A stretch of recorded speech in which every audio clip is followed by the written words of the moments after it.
क्या आनंद मोहन की रिहाई नीतीश कुमार के लिए गले की हड्डी साबित होगी? क्या नीतीश कुमार का ये मास्टर स्ट्रोक असल में उनके लिए हिट विकेट बन जाएगा?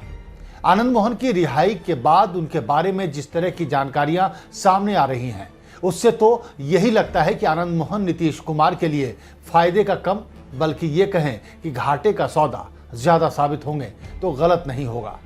नमस्कार, मैं हूं राकेश और आप देख रहे हैं पॉइंट ऑफ व्यू।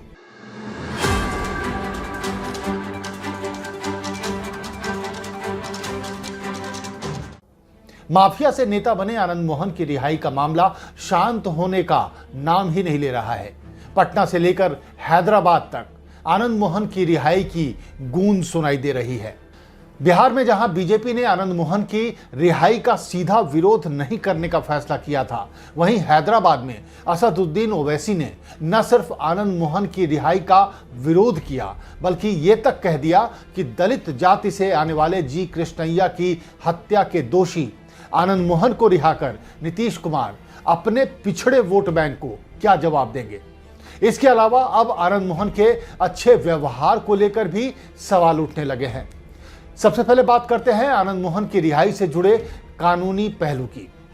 तो यहां बिहार सरकार दावा कर रही है कि जेल में अच्छे आचरण के आधार पर आनंद मोहन की रिहाई हुई। तेजस्वी यादव और बिहार के मुख्य सचिव दोनों ने साफ कहा कि सरकार ने आनंद मोहन को रिहा नहीं किया है, वो अपनी सजा काट चुके थे और उन्हें उनके अच्छे व्यवहार के चलते रिहा किया गया है। लेकिन यहां सरकार और विपक्ष दोनों एक घटना को बड़ी आसानी से छुपा रहे हैं। घटना 23 अक्टूबर 2021 की है, जब सहरसा के जिलाधिकारी और एसपी ने जेल पर छापा मारा था और वार्ड नंबर 1 से 4 मोबाइल फोन बरामद किए थे। ये वही वार्ड था जहां जी कृष्णैया की हत्या में दोषी ठहराए जाने के बाद आनंद मोहन आजीवन कारावास की सजा काट रहे थे।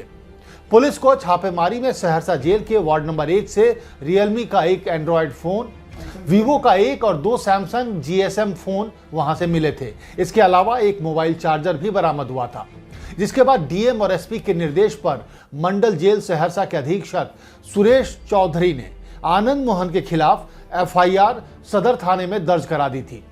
यानी छूटने के 1.5 साल पहले आनंद मोहन पर एक एफआईआर दर्ज हुई थी। ऐसी स्थिति में उनकी रिहाई को अच्छे आचरण से जोड़ के कैसे देखा जा सकता है। अब बात करते हैं बीजेपी की। तो आनंद मोहन बीजेपी के लिए टेढ़ी खीर साबित हुए। बीजेपी न उनकी रिहाई का विरोध कर पाई न समर्थन। ध्यान से देखें तो फॉरवर्ड वोट बैंक को लेकर बीजेपी आनंद मोहन की रिहाई का समर्थन ही करती नजर आई। हालांकि अब बीजेपी के सुर कुछ बदलने लगे हैं। शनिवार को बीजेपी के सांसद सुशील मोदी ने कहा कि एक व्यक्ति विशेष को छोड़ने के लिए आपने कानून को शिथिल कर दिया। बीजेपी अगर रिहाई की मांग कर रही थी तो इसलिए नहीं कर रही थी कि आप नियमों में बदलाव कर किसी को रिहा कर दीजिए। अगर आपने कानून में बदलाव किया है तो हम इसका विरोध कर रहे हैं। आपने अपने राजनीतिक काम के लिए यह सब किया है। 2024 के लोकसभा चुनाव को ध्यान में रखकर यह एक राजनीतिक निर्णय लिया गया है। यानी देर से ही सही बीजेपी के मुंह से कानून व्यवस्था की दुहाई की जगह विरोध की असली वजह यानी राजनीति की बात सामने आ गई। वैसे बिहार की राजनीति में आनंद मोहन की हैसियत क्या है? कहीं ऐसा तो नहीं कि बीजेपी और नीतीश दोनों आनंद मोहन की हैसियत को ज्यादा ही आंक रहे हैं? हम ऐसा इसलिए कह रहे हैं कि चुनावी आंकड़े आनंद मोहन की जनता में पकड़ को लेकर कुछ और ही कहानी बयां कर रही हैं। तो चलिए फिर लौटते हैं 1994 की ओर। 1994 में डीएम की हत्या के बाद आनंद मोहन जेल चले गए। इसके बाद 1996 और 1998 के चुनाव में आनंद मोहन शिवहर सीट से जेल से ही जीत गए। हालांकि 1999 के चुनाव में आरजेडी के अनवारुल हक ने आनंद मोहन को हरा दिया। 1999 के बाद आनंद मोहन 2004 का चुनाव भी हार गए। 2009 में पटना हाई कोर्ट ने चुनाव लड़ने पर ही रोक लगा दी। बात अगर आनंद मोहन की पत्नी की करें तो 1996 के बाद आनंद मोहन की पत्नी भी लगातार चुनाव हारती रही। यानी 1999 से 2020 तक आनंद मोहन के साथ जनता का कोई लगाव नहीं दिखा। फिर आया 2020, जब आनंद मोहन परिवार को जीत का स्वाद फिर से चखने को मिला। 2020 में आनंद मोहन के बेटे चेतन आनंद आरजेडी के टिकट पर शिवहर सीट से जीत गए। यानी 20 साल तक लोकसभा और विधानसभा से दूर रहा आनंद मोहन का परिवार, जो अपनी शिवहर की सीट तक नहीं जीत पाया, वो राज्य भर के राजपूत वोट किसी भी पार्टी को कैसे दिला सकता है। सवाल एक और है, और वो इस बार बीजेपी से है।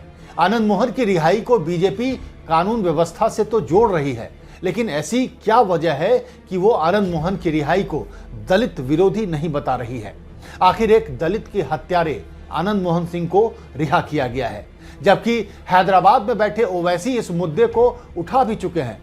क्या बीजेपी को लगता है कि आंध्र प्रदेश के दलित के लिए बिहार के दलितों में कोई संवेदना नहीं होगी? क्या बीजेपी जी कृष्णैया की पत्नी और बेटी की इंसाफ की लड़ाई को दलित की लड़ाई से नहीं जोड़ सकती? क्योंकि अगर बीजेपी ये करने में कामयाब होती है तो न सिर्फ उसे 2024 में फायदा मिल सकता है, बल्कि 2025 में वो नीतीश के पिछड़े वोट बैंक में भी सेंध लगा सकती है। क्योंकि आज नहीं तो कल बिहार के दलित नीतीश कुमार से ये सवाल जरूर पूछेंगे कि वो कौन सी मजबूरी थी कि एक दलित के हत्यारे को रिहा करने के लिए कानून में संशोधन तक कर दिया।